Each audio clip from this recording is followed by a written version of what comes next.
চোর মাছ চোর শওকত মাছ চোর বুম বাঁধা কাজোর শওকত মাছ চোর মোখালির গাঁজা খোর শওকত মাছ চোর সকাল সন্ধে রাত ভোর শওকত মাছ চোর। নির্বাচনের প্রচারে শওকত মোল্লাকে নিয়ে আইএসএফ এর চোর চোর মাছ চোর গান নিয়ে এবার মুখ খুললেন শওকত মোল্লা। সাংবাদিকদের সামনে সরাসরি আইএসএফ কে আক্রমণ করে তিনি বলেন, আইএসএফ এর রুচি নেই, ধর্ষক নেতার রুচি কি হবে? শওকতের দাবি, আইএসএফ এর নেতারা এমন কর্মকাণ্ডে লিপ্ত যে তাদের রুচি নিয়ে বলার কিছু নেই। এক নেতা মহিলার সঙ্গে 3 বছর মেলামেশা করার পর ছেড়ে দিয়েছেন এবং ধর্ষণের অভিযোগেও জড়িত।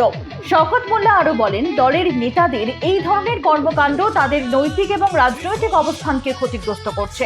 আমার মাথায় এইসব নিয়ে ব্যথিত নয়, আমি জনগণের জন্য কাজ করতে চাই, মন্তব্য শওকত মোল্লার। পাশাপাশি আইএসএফ এর সমর্থকদের নাচানাচি আর বিতর্কিত প্রচার কৌশলকেও নিশানা করেছেন তিনি। শওকত উল্লেখ করেন, মাছচোর নিয়ে গান গাওয়া এবং প্রকাশ্যে নাচানো এগুলো দলের শোভা বৃদ্ধি করে না, বরং তাদের রুচি এবং নৈতিক মান নিয়ে প্রশ্ন তোলে। শওকতের সংযোজন, আমি ব্যক্তিগত আক্রমণ করতে চাই না, তবে জনগণ যেন বুঝতে পারে কোন দলের নেতারা কি ধরনের আচরণে লিপ্ত।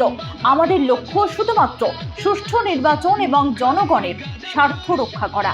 নটোরিয়াস ক্রিমিনাল ভাঙ্গড়েতে এসে বলির পাঠা প্রার্থী হয়ে খোকা গেল ভেসে।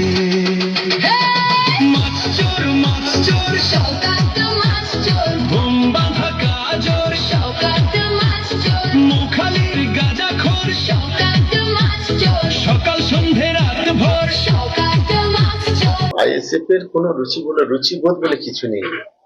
এদের যে নেতা, যে বিধায়ক, সে যদি একটা মহিলার সঙ্গে 3 বছর মেলামেশা করে তাকে যদি ছেড়ে দেয় এবং সে যদি ধর্ষণের চেষ্টা করে, সেই দলের নেতা কর্মীদের কতটা রুচিবোধ থাকবে এটা তো আমাদের জানা।